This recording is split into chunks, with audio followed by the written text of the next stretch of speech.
Hello guys, இந்த வீடியோவில் என்ன பார்க்க போகிறோன்னா, நான் வெயிட் லாஸ் ஜேர்னி ஸ்டார்ட் பண்ணலான்னு இருக்கேன். நான் ஒரு 100 கிலோவுக்கு மேலே இருக்கேன். எப்படி இந்த வெயிட் வந்தேன் அப்படிங்கிறதையும், எப்படி இந்த வெயிட்டை குறைக்க போகிறேன் அப்படிங்கிறதையும் இந்த வீடியோவில் சொல்கிறேன். நான் உங்கள் சகோ அசோக்குமார். வாங்க வீடியோக்குள்ளே போவோம். நான் இப்போ 126 கிலோ இருக்கேன். 126 கிலோலேருந்து என்னோட வெயிட் லாஸ் ஜேர்னி ஸ்டார்ட் பண்ண போகிறேன். இது ஈஸி இல்லைங்கிறது எனக்கு தெரியும். இதனால என்னால் முடிஞ்ச அளவு ஃபுல்லாக ட்ரை பண்ண போகிறேன். இந்த ஜேர்னியில் ரியலாக என்ன நடக்குது அப்படிங்கிறத ஹானஸ்ட்டாக உங்கள்கிட்ட ஷேர் பண்ணிக்க போகிறேன். 126 கிலோ வெயிட் ஒரே நாளில் வந்தது கிடையாது. இதுக்கு காரணம் என்னோடய ஃபுட் ஹேபிட்ஸ் தான். ஹானஸ்ட்டாக சொல்லணும்னா பேட் ஃபுட் ஹேபிட்ஸே சொல்லலாம். நான் ஒரு நாளைக்கு 7லேருந்து 8 டீஆர் காஃபி குடிச்சிருவேன். ஸ்வீட்ஸ் அதிகமாக சாப்பிடுவேன். ஜங்க் ஃபுட்ஸு, இந்த கேக்ஸு இதெல்லாம் ரொம்ப அதிகமாக சாப்பிடுவேன். மதியானத்தில் ரைஸ் ஹெவியாக சாப்பிடுவேன். அதே மாதிரி நைட்டுமே ரைஸ் தான் கொஞ்சம் ஹெவியாக சாப்பிடுவேன். இப்படி தான் கொஞ்சம் கொஞ்சமாக என்னோடய வெயிட்டு வந்துச்சு. இப்போ 126 கிலோவில் வந்து நிற்கிது. இந்த வெயிட்னால நிறைய பிரச்சனை நான் ஃபேஸ் பண்ண ஆரம்பித்தேன். முக்கியமாக ஹெல்த் இஷ்யூ. ஒரு சின்ன வேலை பண்ணாலே உடம்புலாம் டயர்டாயிரும். எப்போவுமே உடம்பு டயர்டான மாதிரியே ஒரு ஃபீலாக இருக்கும். மாடிப்படிக்கிட்டு ஏறினா பயங்கரமாக மூச்சு வாங்கும். கொஞ்சம் தூரம் நடந்து போனாலே டயர்டாயிரும். அப்புறம் முட்டிலாம் பயங்கரமாக வலிக்க ஆரம்பிச்சிடும். ஒரு ஃபீல்டில் ஃப்ரீயாக ஓடக்கூட முடியாது. யாரோ பின்னாடி பிடிச்சி இழுக்கிற மாதிரியே ஃபீல் ஆகும். ஒரு எக்ஸாம்பிள் சொல்லணும்னா, கிரிக்கெட் விளாட போனால் பால் நம்மக்கிட்ட வரும். அதை பிடிக்கணும்னு மனசு சொல்லும். ஆனால் நம்ம பாடி கோஆப்ரேட் பண்ணாது. ஆனால் எனக்கு புரியும், நம்ம வெயிட் அதிகமாக போயிட்டுருக்கு, நம்ம வெயிட்டை குறைக்கணும் அப்படிங்கிறத பல தடவை யோசிச்சிருக்கேன். ஆனால் அந்த மோட்டிவேஷன், அந்த ஸ்பார்க்குன்னு சொல்லுவாங்கல்ல, அது இன்னும் எனக்கு ஸ்ட்ராங்காக கிடைக்கல. கொஞ்ச நாள் ட்ரை பண்ணுவேன், டயட்டில் இருப்பேன், அப்படியே விட்டுருவேன். ஆனால் இந்த தடவை சீரியஸாக ஏதாவது ஒன்று பண்ணியே ஆகணும் அப்படின்னு எனக்கு தோண ஆரம்பிச்சிருக்கு. அதுக்கான ரீசனும் வச்சுருக்கேன்.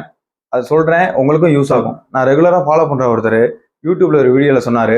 அவர் என்ன சொன்னார்னா, நம்ம உடம்புல உள்ள ஆர்கன்ஸ் சார் கடவுள், நம்ம யாரும் அதுக்கு விசுவாசமாக இருக்கிறது இல்லை. ஒரு நிமிஷம் கூட ரெஸ்ட் எடுக்காமல் நமக்காக அந்த ஆர்கன்ஸ் எல்லாம் வேலை செய்யுது. ஆனால் நம்ம யாரும் அதுக்கு விசுவாசமாக இருக்கிறது இல்லை அப்படின்னு சொன்னார். அது எனக்கு ஸ்ட்ராங்காக ஹிட் ஆச்சு. இதுதான் எனக்கு ஒரு டேர்னிங் பாயிண்ட் அப்படின்னே சொல்லலாம். அதே மாதிரி இதுக்கப்புறம் இன்னொரு விஷயம் நான் ரியலைஸ் பண்ண ஆரம்பித்தேன். அது என்னங்கிறதையும் சொல்லிடுறேன். நம்ம லைஃப்பில் எல்லாத்துக்கும் ஏதாவது ஒரு பிரச்சனை இருக்கும். ஒருத்தவங்களுக்கு மணி இஷ்யூ, இன்னொருத்தவங்களுக்கு ஜாப்ல ஏதாவது பிரச்சனை, இன்னொருத்தவங்களுக்கு வேறு ஏதாவது பல டென்ஷன் இருக்கும். இதுதான் அப்போதைக்கு பிக்கெஸ்ட் ப்ராப்ளமாக நம்ம நினச்சிக்கிட்டு இருக்கோம். ஹெல்த்துக்குன்னு ஒரு இஷ்யூ வராத வரையும். ஹெல்த்துக்குன்னு ஒரு இஷ்யூ வந்துட்டா இந்த பிக்கெஸ்ட் ப்ராப்ளம்லாம் சைட் ஆயிரும். இந்த ஹெல்த் இஷ்யூ மெயின் ஆயிரும். உதாரணத்துக்கு எனக்கே ஒரு ஃபீவர் வந்துட்டாலே, ஒரு 5 நாள் நான் வீட்டில் ரெஸ்ட் எடுத்துட்டாலே எப்படா நம்ம உடம்பு சரியாகும் அப்படின்றது மட்டும் தான் நம்ம மனசுக்கு தோணும். மற்ற எந்த பிரச்சனையும் ஒரு பெருசாகவே தோணாது. அப்போதான் தெரியும் நம்ம ஹெல்த் எவ்வளோ முக்கியம் அப்படிங்கிறது. அதனால தான் உடம்பு நல்லா இருக்கும்போதே நம்ம உடம்பு நல்லா பார்த்துக்கணும்னு தோணுச்சு. ஒரு ப்ராப்ளம் வந்ததுக்கப்புறம், உதாரணத்துக்கு இந்த சுகர், பிபி வந்ததுக்கு அப்புறமேட்டு இதை சாப்பிடக்கூடாது அதை சாப்பிடக்கூடாதுன்னு நம்ம இருக்கிறதுக்கு, நம்ம உடம்பு நல்லா இருக்கும்போதே நம்ம டயட்ல கொஞ்சம் கவனம் செலுத்தணும்னு நான் நினைக்கிறேன். இந்த வெயிட் எப்படி குறைக்க போறேன் அப்படின்னா, டயட் பிளஸ் எக்ஸசைஸ். எக்ஸசைஸ் பற்றி ஃபர்ஸ்ட் சொல்லிடுறேன். எனக்கு எக்ஸசைஸ் பற்றி அவ்வளோவா நாலேஜ் இல்லை. அதனால நான் ஒரு ஜிம்மில் போய் ஜாயின் பண்ணலான்னு இருக்கேன். நாலேஜ் இல்லாட்டாலும் வாக்கிங்கோ ஜாக்கிங்கோ பண்ணி வெயிட் லாஸ் பண்ணலாம். ஆனால் ஜிம்முக்கு போனால் மற்றவங்க ஒர்க் அவுட் பண்ணுறதை பார்த்தா ஒரு எக்ஸ்ட்ரா ஒரு மோட்டிவேஷன் கிடைக்கும். அதனால நான் ஜிம்மில் போய் ஜாயின் பண்ணி ப்ராப்பராக ட்ரை பண்ணலான்னு இருக்கேன். நீங்களும் ஜிம்முக்கு போகணும்னு அவசியம் இல்லை. எக்ஸசைஸ் பற்றி நாலேஜ் இருந்துச்சுன்னா வீட்டிலேயே நீங்கள் ஒர்க் அவுட் பண்ணி வெயிட் லாஸ் பண்ணிக்கலாம். இப்போ டயட்டை பற்றி சொல்லிடுறேன். வெயிட் லாஸ் பண்ணுறதுக்கு டயட் ரொம்பவே முக்கியம். ப்ராப்பராக டயட் ஃபாலோ பண்ணாமல் ஹெல்த்தியாக வெயிட் குறைக்கிறது கொஞ்சம் கஷ்டம். அதோட நான் என்ன பண்ண போகிறேன்னா, சாப்பிடாமல் இருக்க போகிற மாதிரி கிராஷ் டயட்லாம் பண்ண போகிறது கிடையாது. வீட்டில் இருக்க ஃபுட்லேயே என்னென்ன சேஞ்ச் பண்ணி எப்படி வெயிட்டை குறைக்கலாம் அப்படிங்கிறதான் ட்ரை பண்ண போகிறேன். சிம்பிளாக கொஞ்சம் கண்ட்ரோல், கொஞ்சம் டிசிப்ளின், அதோட கன்சிஸ்டன்சி, அவ்வளோதான். முதல்ல டீ காஃபியோட அளவை குறைக்க போகிறேன். அப்புறம் junk food, oil food, sweets இதெல்லாம் எவ்வளோ முடியுமோ அவ்வளோ அவாய்ட் பண்ண போகிறேன். அதே மாதிரி இந்த சாப்பிடாமல் இருக்கிற மாதிரி டயட் ஃபாலோ பண்ணுறது கிடையாது. ஒரு சிம்பிளாக ஒரு பிளான் வச்சுருக்கேன். மண்டேலேருந்து சாட்டர்டே வரையும் டயட் ஃபாலோ பண்ணிட்டு சண்டே ஒரு நாள் ரிலாக்ஸ். அன்னைக்கு பிடிச்ச ஃபுட்டு சாப்பிட்டுக்கலாம். அதுவும் லிமிட்டாக தான் சாப்பிடணும். சண்டே ரிலாக்ஸ் இருக்குன்னா நம்ம எல்லாத்தையும் ஸ்டாப் பண்ணிட்டோம்னா ஒரு ஸ்டேஜுக்கு மேலே மைண்டு டயர்ட் ஆயிரும். அப்போதைக்கு டயட்டே பிரேக் பண்ணிடலாம் அப்படின்ற மனநிலைமைக்கு வந்துருவோம். அதனால வாரத்தில் 6 நாள் டிசிப்ளின் இருந்துட்டு ஒரு நாள் மட்டும் கொஞ்சம் ரிலாக்ஸ் பண்ணிக்கலாம் அப்படின்னு இருக்கேன்.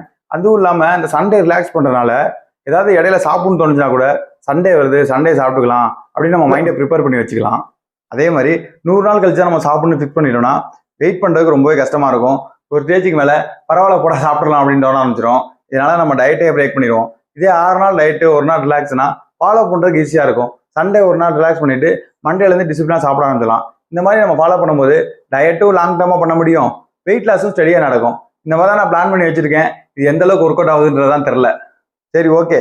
இந்த ஜேர்னியில் ரியலாக என்ன நடக்குது அப்படிங்கிறத டெய்லியும் என்னோட யூடியூப் சேனல்லையும் என்னோட இன்ஸ்டாகிராம் பேஜ்லையும் ஹானஸ்ட்டாக ஷேர் பண்ணுறேன்.